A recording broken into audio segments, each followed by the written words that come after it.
Bienvenidos y bienvenidas a una cápsula más de sexualidad. Soy la doctora Claudia Rampazzo, tu sexóloga de cabecera. El día de hoy vamos a hablar del deseo o apetito sexual. Se manifiesta en el ser humano de 4 maneras. Una de ellas son los pensamientos sexuales, es decir, lo que evoca uno en su mente con respecto a los encuentros sexuales que haya tenido en el pasado. Otra manifestación son las fantasías eróticas o sexuales, es decir, evocar en la mente algo que no he hecho, pero que me lo puedo imaginar o que eventualmente veo en una película pornográfica o en una literatura erótica y me la puedo imaginar. Otra manifestación del deseo sexual son las ganas que tenemos de autoerotizarnos o masturbarnos. Y otra manifestación más, que es la cuarta, es el hecho de aproximarme a la pareja para tener un encuentro sexual o un acercamiento erótico con ella. Entonces recordemos que estas son las 4 manifestaciones del apetito sexual. Cuando uno dice tengo ganas, se está refiriendo a algo de eso. Bueno, ¿y por qué se nos van las dichosas ganas o por qué se nos va el apetito sexual? Pues fíjense que hay muchísimas causas.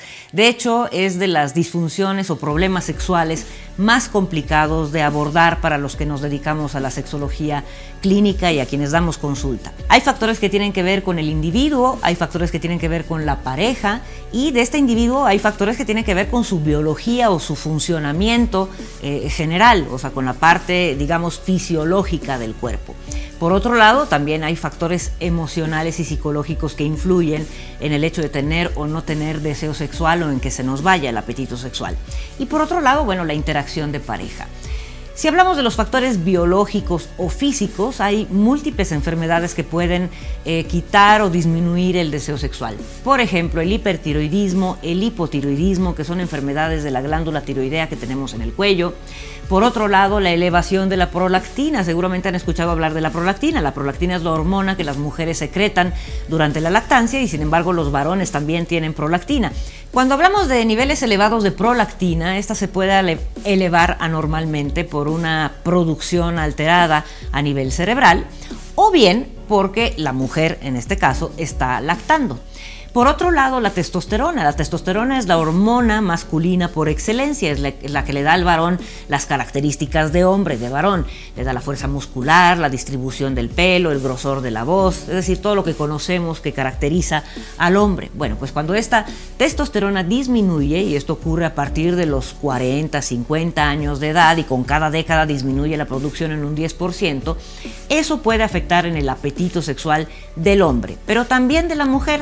Cuando las mujeres llegamos al climaterio, es decir, cuando ya dejamos de menstruar, es muy factible que además de los estrógenos, que son las hormonas que caracterizan a las mujeres, también disminuye la cantidad de testosterona, que sí tenemos, poquita, no tanta como los varones, pero sí tenemos. Entonces, si la persona tiene depresión caracterizada por una visión negativa del futuro, una pérdida de interés en actividades que antes le interesaban, si tiene trastornos del sueño, duerme de más, duerme de menos, o no puede dormir, o se despierta cada rato, tiene una sensación de tristeza constante, está irritable, ha perdido el gusto por la vida, bueno, pues es muy probable que por eso también pierda el deseo o apetito sexual, y esto aplica para varones y para mujeres. Otros temas que tienen que ver con la emocionalidad de la persona y que pueden alterar el apetito sexual, pues es el hecho de que estemos a gusto o a disgusto con nuestro cuerpo.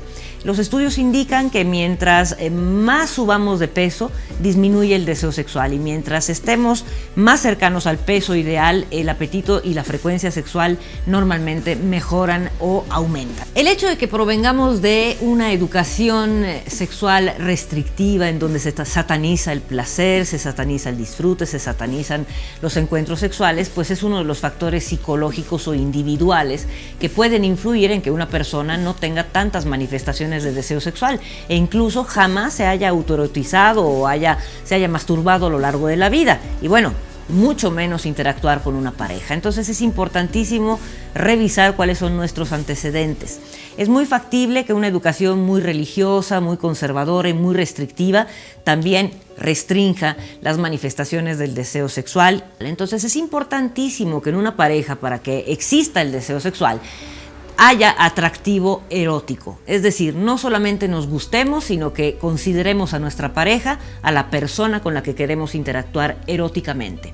muy frecuentemente muchas relaciones se deserotizan por varias razones, por la convivencia cotidiana, por el hecho de que hayan ya tenido varios hijos, por el hecho de que hayan vivido situaciones traumáticas y peor aún, situaciones que los hayan alejado porque hay enojo, hay resentimiento, hay malestar, hay pérdida de admiración.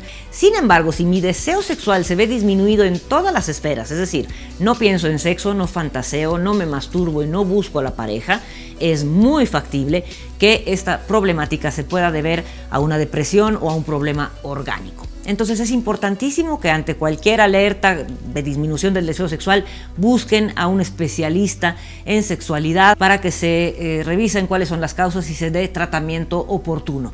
Espero haya sido de utilidad esta cápsula. Nos vemos en la siguiente. Gracias.